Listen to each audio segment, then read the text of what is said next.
Bonjour à toutes et à tous. Allez, aujourd'hui, on va voir le montage de cette petite larve de mouche de mai. Allez, go. On passe au plan plus large pour la présentation du matériel. C'est parti.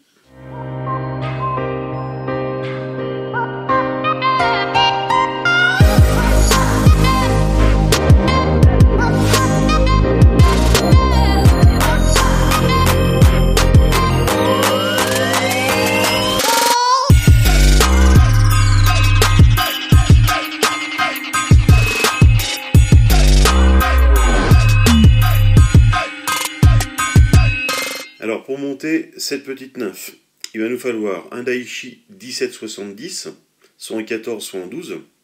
Ça c'est à vous de voir. Au niveau des cercles, il va nous falloir soit du pelle de Pardo, soit du pelle de Limousin, ou les petites fibres marron comme ça, de pinceau. Après, pour le lestage, au niveau du corps, il va nous falloir un fil de plomb en diamètre 0,30. Au niveau du corps, il va nous falloir un fil beige, un peu jaune, de fil de soie. Un bout en fil marron, pareil, de fil de soie. Pour maintenir le tout, un cerclage de fil marron en fil de cuivre. Donc là, c'est du 0,1 mm, donc 10 dixièmes. Un morceau de scubac noir. Le déchet de plume de canard en duvet pour faire le dubbing. Une plume de canard pour faire les pattes. Et le tout monté avec un fil couleur cannelle en 14-0 de Shear. Allez, c'est parti, on monte tout ça, je vous mets un plan plus proche. Alors, nous voilà maintenant au montage. Donc là, on va prendre le fil de plomb, on va commencer au niveau de la courbure. Et là, c'est parti, on enroule un maximum. Alors le lestage, ça sera suivant ce que vous et votre rivière vous impose, ce que vous voulez quoi. Si vous voulez que ça soit vraiment une pupe, enfin une nymphe de fond, ou si vous voulez qu'elle nage entre deux eaux, à vous de voir au nombre de tours. Moi je veux qu'elle descende, donc je vais la charger sur tout le long de son corps. Comme ceci. Ici, je vais prendre mon fil de montage, je vais commencer derrière l'œillet. Je maintiens mon fil de plomb, alors j'évite d'écraser le plomb, voilà, avec mon fil de montage.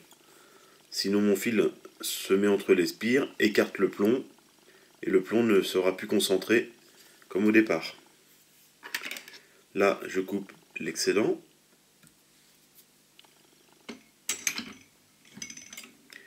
De là, je vais prendre un petit paquet de fibres de poils de pinceau, ou comme je vous ai dit, vous pouvez prendre du Pardo, comme du Limousin, du moment qu'il soit un peu marron clair. C'est tout ce qu'il faut.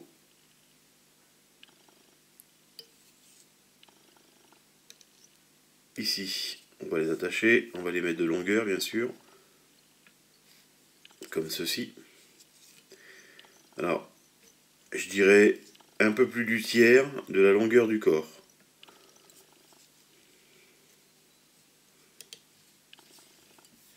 Comme ceci. Là, on coupe l'excédent. Là, on va prendre un petit morceau de fil de cuivre qu'on va attacher et mettre en attente.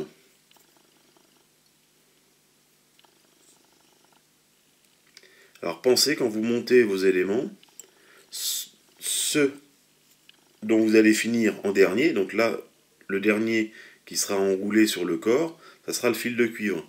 Donc c'est le premier qu'on attache sur l'hameçon.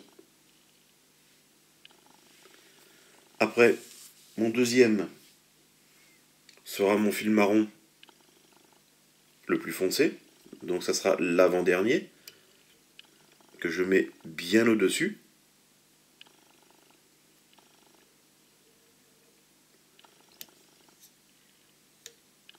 je fais 2 tours par sécurité.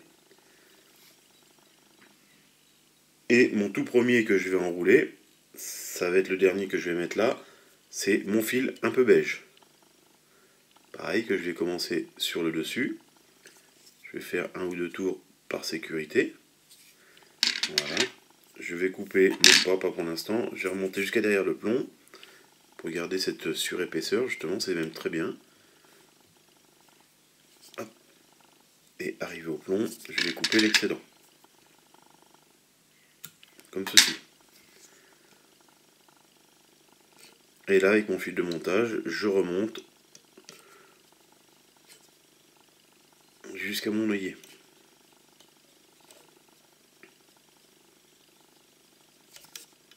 Et je mets mon fil de montage en attente.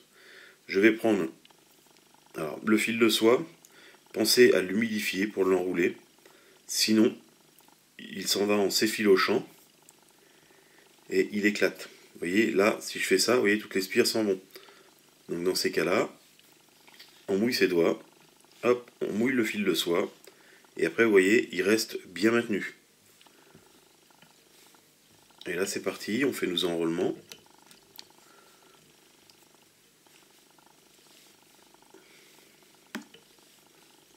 On va enrouler, histoire de faire un corps un peu conique. Donc, on va faire une première passe en remontant vers l'œillet. Alors, on n'oublie pas d'humidifier un petit peu, sinon, comme je dis, le fil de soie s'effiloche. Donc on va s'arrêter là, parce qu'après, il faudra faire la tête. Donc là, on repart en arrière.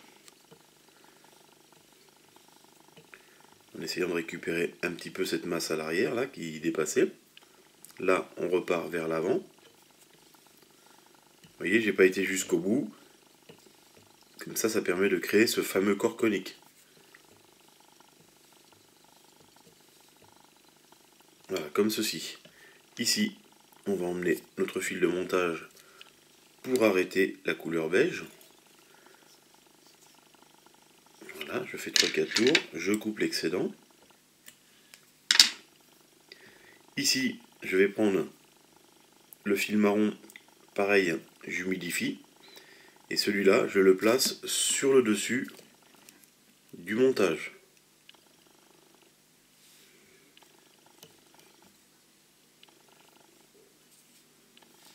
Là, je coupe l'excédent.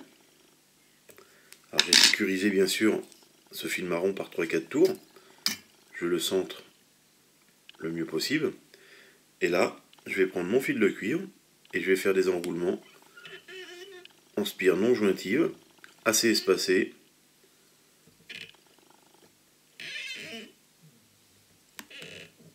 Jusqu'à ma bobine de montage.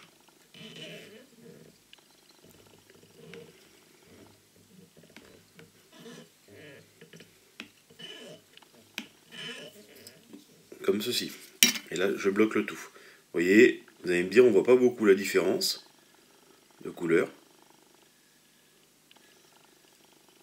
Mais quand elle sera mouillée, vous verrez la particularité des fils de soie.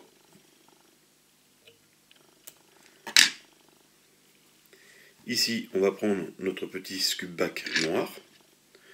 On va lui tailler un tout petit angle, comme ceci, pour l'accrocher juste devant.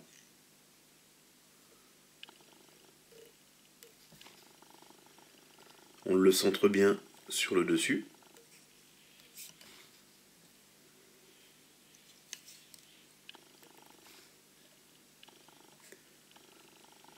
On le maintient bien, comme ceci. Là, on va prendre notre fameux duvet de cul de canard qui nous servait à rien, que généralement on met à la poubelle, mais comme je vous ai dit, tout se récupère. Hein. Donc là, on emmène notre fil de montage derrière l'œillet, comme ceci. De là, on va enrouler notre cul de canard en office de dubbing, comme ceci. Et là, on va repartir vers l'arrière. D'habitude, on va toujours vers l'avant, mais là, on va repartir vers l'arrière.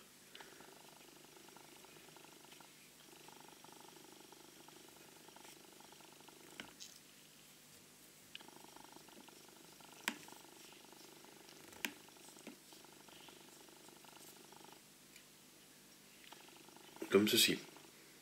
Alors là, on prend notre plume de cul de canard. Au bout, j'ai enlevé justement le duvet, une partie du duvet, parce que l'autre partie, il est dessus. Et vous voyez, ce duvet que j'ai enlevé là sur la plume, au bout du rachis, me sert de dubbing pour cette plume. Là, cette plume, je la mets en pince pour récupérer que les fibres. Voilà, comme ceci. Là, je récupère les fibres de cul de canard, pince plate. On coupe à ras du rachis. Voilà, ça nous donne ça. On récupère que les fibres. Là, on va enlever un petit peu de matière qui est un peu blanchâtre, parce que c'est le bas du rachis. Voilà, on va regarder un bon centimètre 5. Ici, on va prendre notre fil fendu, enfin notre fil, et on va le fendre. Donc, on le lisse bien à l'aiguille et au doigt, pour bien séparer les fibres.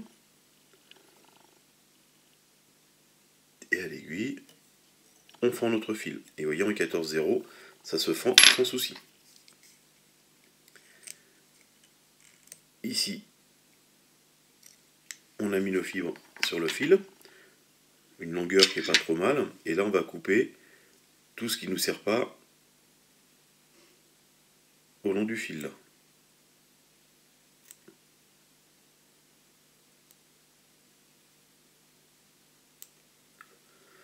Comme ceci. Et là on twist. Et après on verra le reste pour mettre à longueur.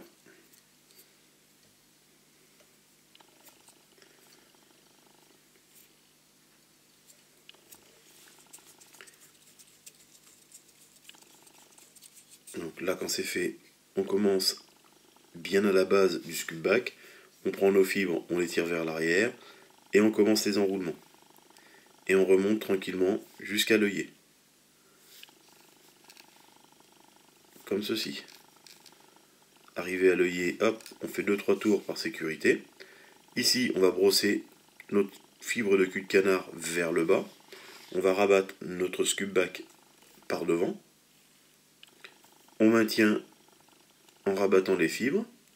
On fait un tour autour du scoop back. On recentre notre scoop back. On va faire un deuxième tour, même un troisième. Voilà. On recentre notre scoop back dessus. On lui met un peu de tension. On tend bien notre fil de montage. On rabat vers l'arrière le scoop. Et là, on dresse notre tête en pinçant le restant de chute de scub.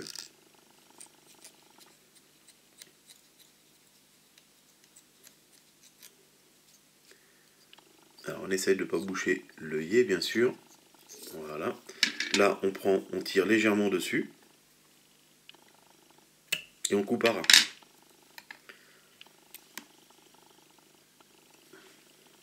On va prendre notre finisseur de nœud, le whip finish. Comme ceci. Et on va faire 3-4 tours pour bien finir notre tête. On recommence. On coupe les excédents de fil. On prend notre petite résine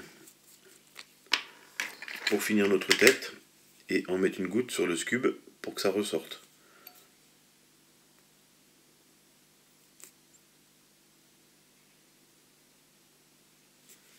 Et une bonne petite goutte. Là, on passe les doigts par en dessous, on prend nos fibres et on les tire toutes vers le bas. Comme ceci. Et là, on vient poser notre goutte sur le scub en allant jusqu'à la tête devant. Alors, on essaye de ne pas en mettre dans les poils de cul de canard, dans les fibres de cul de canard, pardon. Et là, on sèche.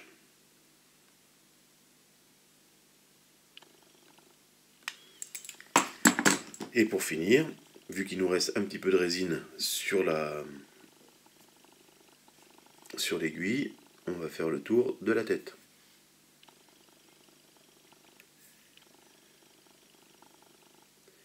Ce qui aurait été bien, c'est que je lui donne même un petit coup de briquet juste avant. Mais c'est pas grave. Hop. On sèche le tout. Voilà. Là, on va prendre la petite pince à épiler. On va enlever voilà, les 2-3 fibres. Et là, nos fibres, nos pâtes, généralement, ne doivent pas aller trop loin derrière. Vous voyez, là, on est 10 fois trop long. Donc, ce qu'il faudrait, c'est que nos pâtes arrivent pratiquement à la pointe. Voilà, nos pâtes arrivent pratiquement à la pointe de l'hameçon ici, là. Donc, dans ces cas-là, moi, je prends toutes les fibres. Je mets mon étoile en vert, ici. Et je viens casser des excédents de fibres, comme ceci. Si c'est encore un peu trop long, on reprend, on remonte nos fibres, et là, on recommence. On ne coupe pas au ciseau, parce que si vous coupez au ciseau, ça va faire une bande droite, ça va faire trop régulier, et ça ne sera pas propre. Donc là, voici notre petite éphémère, une nymphe d'éphémère, pardon. Et on va aller voir ce que ça donne mouillé. Donc voilà ce que ça donne quand la larve est humidifiée. Vous voyez le fil marron qu'on a mis sur le dessus, ça permet d'avoir une carapace un peu plus foncée à ce niveau-là. Et on repart sur du beige assez clair en dessous. Et vous voyez, les deux se marient très très bien. Et on arrive sur du pratiquement réel. Et là, bien sûr, les pâtes, fait en cul de canard dessus. On représente les pâtes quand ça nage. Bon montage à tous!